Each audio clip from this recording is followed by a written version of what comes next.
Hey everyone, welcome back. This video is about the Good Society, the article week 2 by Etzioni. So in a previous video, or the other video, because I suppose you could watch them in any order, I talked about Martin Luther King's letter from a Birmingham jail, and there will be some overlap with this also. Week 1 and 2 material, Oldenquist and Putnam will relate. So hopefully by the end of weeks 1 and 2, these 4 different articles will give you these different pieces to fit together, different lenses through which to see what society looks like, what it could or should look like, or at least how it might function. Moving on. He is a sociologist, Etzioni, of the communitarian school, and specifically he is the creator of responsive communitarianism, which he talks not a lot about in this article. He just says at the outset, he's doing this from a communitarian viewpoint. Communitarianism historically is a little bit more rigid and a lot more group focused with less room for personal autonomy. His responsive communitarianism, developed in the last generation or so, is more of a balance between the focus on the individual and a focus on the group, to where there is some amount of personal autonomy, respect for the individual, but also some consideration for the group, which means there's some limitations on personal action. There you go. He gives us a definition at the outset that's helpful.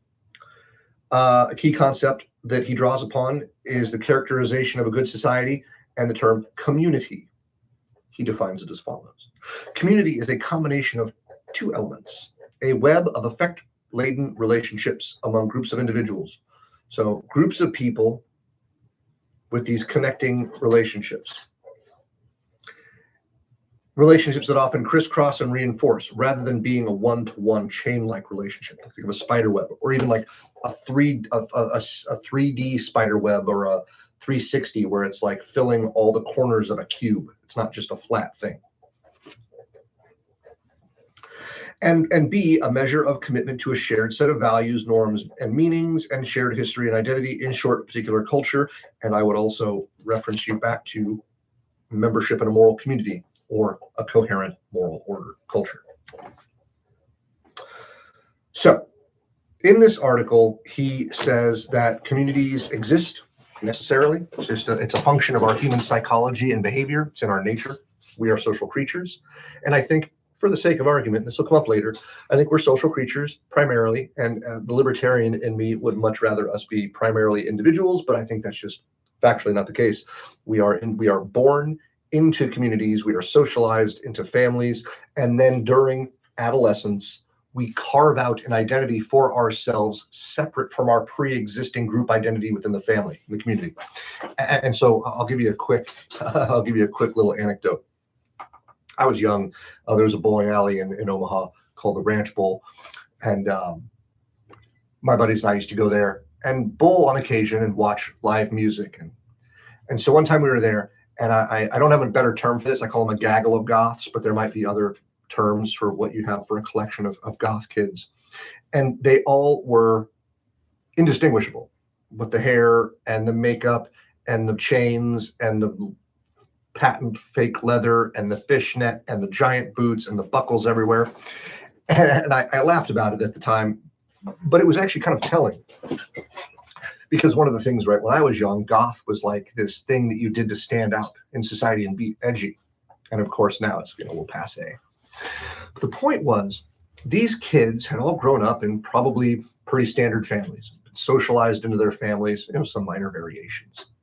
And then at some point in adolescence, they wanted to be different. They wanted to break that connection and form a new identity that was their own. So what do?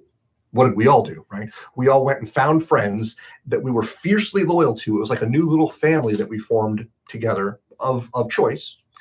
And then we started to mimic each other in shocking ways. And so when I saw these goth kids, I look back on the story now and I think they were doing the thing. They were trying to separate themselves from their standard expectations of family and community. They created a new identity for themselves within this little community that they were fiercely loyal to and integrated into. And even visually, you could sort of see them all as this near collective as they tried to form a new individual identity separate from what came before. So that's kind of a funny story. And I like to say gaggle of goths because I like alliteration. Etzioni is concerned because communities do something specific. They exclude by necessity, right? If I have a community of people, there is a thing that we, or several things that we share together, right? Let's say it's a small town. We have a coherent moral order, a moral community, whatever, and there are a handful of things that we agree upon, certain behaviors, expectations, values, whatever. And it works for us, and it creates trust and social capital. But then people from outside that community, you're not one of us. You're different. You're an outsider. And so this is a point that Etzioni wants to raise our attention to and just say, be aware that communities are great. In fact, they're natural and they're normal and they're not going to go away. But they also do this thing to exclude people, and that's a problem. And to an extent, I suppose, yes, that's fair. So then he gets into a kind of fascinating discussion. There's a lot of stuff in this article, so I am not going to cover the whole thing. This would be a long video that I don't think any of you would want to watch, even if you're watching it at all. He says, so there are some things that we need to consider, and that is, by what standards are we allowed to exclude people from our communities? Now, historically, humans developed identity based on geography. You were born here. That was your language, that was your religion, that was your style of dress, this is the food you ate, these were your customs. You tell me where you were born 1,000 years ago, and I can tell you pretty much everything about the culture, right? Such that we have records. Right. If you're born in the Middle East right now, I bet you're Muslim. Not complicated. If you're born in China, you speak Mandarin. If you're born in Japan, right? You probably have some connection to the Shinto, right, religion or practice. The point is, historically, we had those concepts that determined in-group and out-group.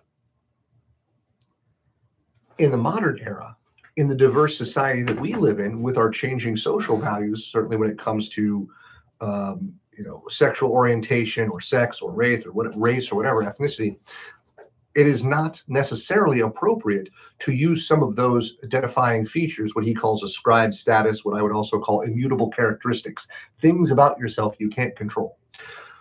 Generally, in the modern liberal West, we decided that you shouldn't limit people from engaging, from trying, from joining, for the most part, based on things about themselves they can't control. Right? Whether or not you're white or black, or Asian or Hispanic, or male or female, or gay or straight, that shouldn't prevent you from going to a school or trying to get a job in a particular place, right? Because those things just aren't relevant regarding what you're capable of doing vis-a-vis the job or success in that school. We'll talk more about whether or not people should be able to segregate based on identity later. So he says this is a problem, and so this exclusion of in communities is a problem, and so he says you can't use those old methods of exclusion anymore. And I understand why he makes that claim. Fair enough, and maybe many of you agree. Problem is, he says, but the traits that we can use to exclude are yet to be determined. He doesn't know. But I think we can maybe take a couple stabs at it. And this goes back to some of the previous stuff we just talked about in other articles.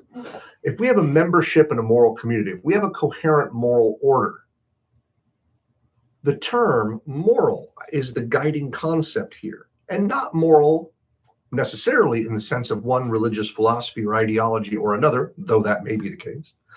It's that what do we all agree is good and bad? And if you can agree to those claims, those value claims, those traits, those beliefs, those behaviors, those values, whatever, if you agree to those things, then you can be a member of the moral community, which is what Oldenquist was saying last week. So maybe you get to join our community if, I'm not going to give you nearly the wild stories that I do in class, but we'll make it reasonable enough. If you murder, you cannot join our group. If you are, my usual example though, I'll tone down. There are certain aberrant, illegal behaviors that may be reasonable to say, you can't join our group or we'll kick you out of our group if you exhibit these behaviors. If you're excessively dishonest, if you steal, if you're violent, right? If you express these various antisocial behaviors, then no, those are the reasons why we kick you out. But the color of your skin or your sex or whatever, those are not reasons why we will necessarily exclude or include you from our group. So he offers us that. Now, I just jumped ahead and I made those suggestions. He just says you can't use immutable characteristics, or what he calls ascribed statuses. You can't use those old defining features to include or exclude people. He says, I don't know what you can do. And I'm suggesting behavior, beliefs, values, right? If you believe what we believe, you can be part of our group. And that's actually the American experiment, whatever. Do you believe in life, liberty, and the pursuit of happiness? Do you believe in free speech and free markets? And okay, then come join us. That's it. That's it. You can kind of dress however you want. You can believe what you want for the most part. You can certainly eat what you want. You can still practice some old cultural traditions, some but not all. And then we can get along together. Right? I want to feed my kids and see them prosper. You want to feed your kids and see them prosper? I want to work hard. Do you want to work hard? Cool. Then we're good. Maybe those are the limits of our ability to include or exclude. Just food for thought. Of relevance to our particular assignment. This is maybe on the first couple pages, actually, you can find this one. The value of bonds and their limits. So here's the thing. Humans fundamentally crave coherent moral orders. Just how we function, right? We want a community, a society that has a relatively stable and identifiable set of behaviors, traits that we consider ours and that the other members share and agree to. That's the coherent moral order. Call it a culture. People like to live in a coherent culture that they identify with. Some people love to travel to other ones and go experience them. I'm one of those people. I'm kind of a weird duck because I have my feet in different philosophical and behavioral pools, but whatever. So humans have this innate desire for this sense of stability in culture and cultural identity and moral order, call it what you want. Too much rigidity is not good. And so this is where he makes a distinction. He talks about linkages, bonds, specifically. Excessively tight bonds have some benefit. You definitely have a coherent moral order. You probably have fairly high trust, and you definitely have social capital. So there are benefits. The downside is that society, as I mentioned from height in week 1, is probably rigid and maybe a little bit oppressive or certainly restrictive and not particularly respectful of personal autonomy and personal choice. So the tightly bound society is a stable society. But if you don't fit perfectly into the mold that society expects you to fit into, you're going to have a rough time and you may not be treated well, right? So let's talk about the old world more or less, right? Because the old world pretty much everywhere was not that different. If you're a man, these are the expectations for you. If you're a woman, you have different expectations. If you don't want to fulfill that role, your life's going to be tough. If you're gay, that's going to be a problem for you. There's a couple examples. So an excessively tightly bound society is going to greatly limit personal choice, personal freedom, personal autonomy. And in the modern world that we live in the West, certainly in the United States, we have this codified set of protections for individual liberties, civil liberties. So this is quite important to us as a society. So the benefits are it's stable, it's coherent, there's social capital, there's connection and trust. The downside is the individual, if they don't fit perfectly into what society expects of them, can suffer. And that probably is true for a lot of people, because even if you fit mostly well, there might be a few things you don't want to do exactly like you're told, and then you don't get to do that. That might suck. And then in the extreme, you might really not fit, and then it can be harmful to you, right? On the other side of this is excessively loose bonds or frayed bonds. Um, and so hopefully at this moment you're thinking, hey, remember how I talked about the philosophy of the right and the philosophy of the left? Well, they kind of map onto this fairly well. So in the philosophy of the right, you should go, oh, that kind of sounds like that tightly bound society. Yeah. And if you go to the loosely bound society over here, there is no coherent moral order or barely. And we're all radically individualistic. We're just sort of these atomized individuals bouncing around together and occasionally interacting.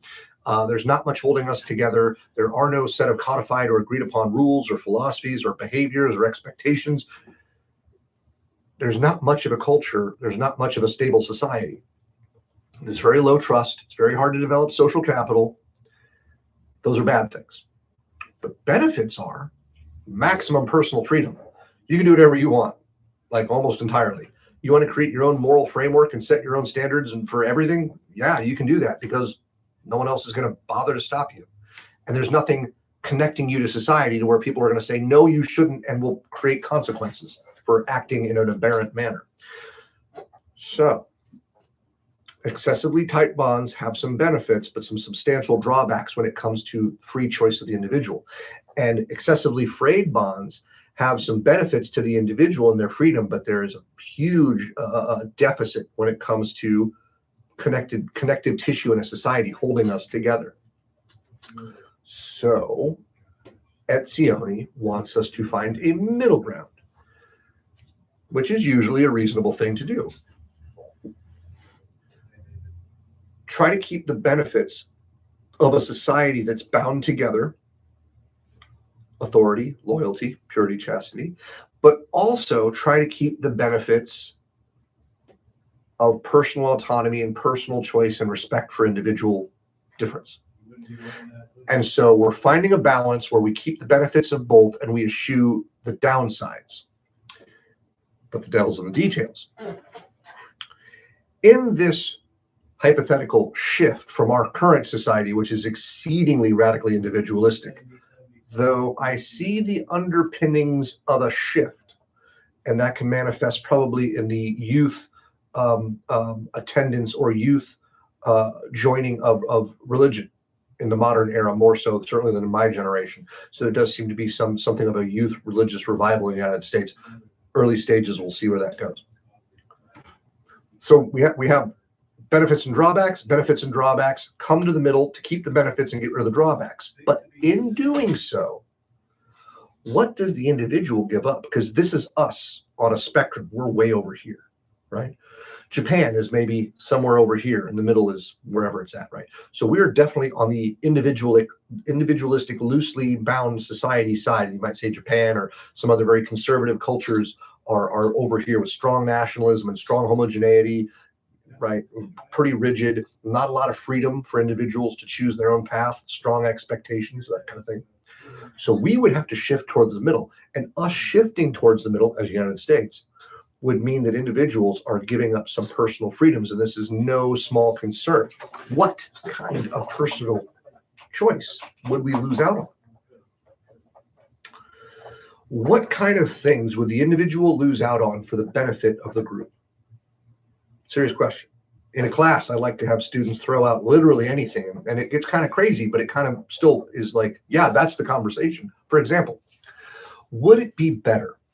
Because right now we have a secular society, like legally a secular society, but with large pockets of religious affiliation, mostly Christian, and that's dwindling overall. But there may be some uptick based on what I just said. And if it's better for the group, what's better for the group? My argument from a sociological perspective is a single uniting religion is better for the group, not a secular perspective, not a no religion for the whole society, because I actually don't think that benefits all society. I think one particular religion that everyone buys into that incorporates the entire society would be better for the group instead of the individual getting to choose by freedom of choice to worship whatever or not at all, which is clearly like set in our legal system by the First Amendment. Would it be better for society if everybody shared one belief system? Yeah, I think it would. I think it's actually a pretty easy answer. Everybody would be on the same page. Everybody would be drawing from the same moral compass. Everybody's worldview would be drawing from the same mythical stories. That would create a lot of commonality. It would increase trust, and it would probably increase social capital. Some of you probably despise that idea, and I understand. What about what you eat? Free to eat what you want, right? But what if it's better for society that we have a universal healthcare system to protect everybody, the advantaged and the disadvantaged? And you need to be more healthy because now your health is my responsibility. I'm paying for you when you make bad health decisions. Drinking, smoking, fatty foods, excessive sugar. You get the idea. Should we start regulating what people's intake looks like? Because it's better for the group if we're all healthier. Ooh, childbirth. I'll talk about this in later sections, but globally speaking, childbirths are going down, and the human population is going to go in one direction, down, forever. Like, I'm happy to see new evidence that would say, no, it's going to go down and then back up again, or it'll flatline. I don't think that's the case. It seems like human population is going to continuously go down, and there will be groups of people like South Korea that will, in a couple hundred years, functionally cease to exist. They just aren't reproducing enough babies in South Korea to make enough South Koreans. Crazy.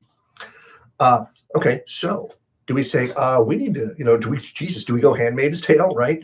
We need more births, which means, right? Some of you girls are already shrieking about this, but there'd be expectations for you boys as well, right? All of us would have to be obligated to do something. Just a couple of examples. Pornography, that's bad for the producers and bad for the consumers. No more porn. Take your pick. There's a whole host of things that we get to choose to do. It may not be good for us, but if we move in a more communitarian direction where we start to take a little bit more concern for the group and a little bit less concern for personal choice, what's on the chopping block? That's kind of the point of all this. So, fun, right? We'll stop here. If you've made it this far, you've heard me talk about, in the first video, Oldenquist and Putnam. Oldenquist talked about 3 points on citizenship education. Then you had Putnam talk about social capital. King talked about his different definitions of justice and injustice from both his secular, rational, his more spiritual, sort of philosophical point of view. And then Etzioni here talked about tight and loose bonds in a society and finding that middle road. Now, he says quite a lot more in this article. Communitarianism is definitely a little anti-capitalist, or kind of a lot anti-capitalist, and would be fun to discuss, but we just won't go down that rabbit hole at the moment because we've covered enough.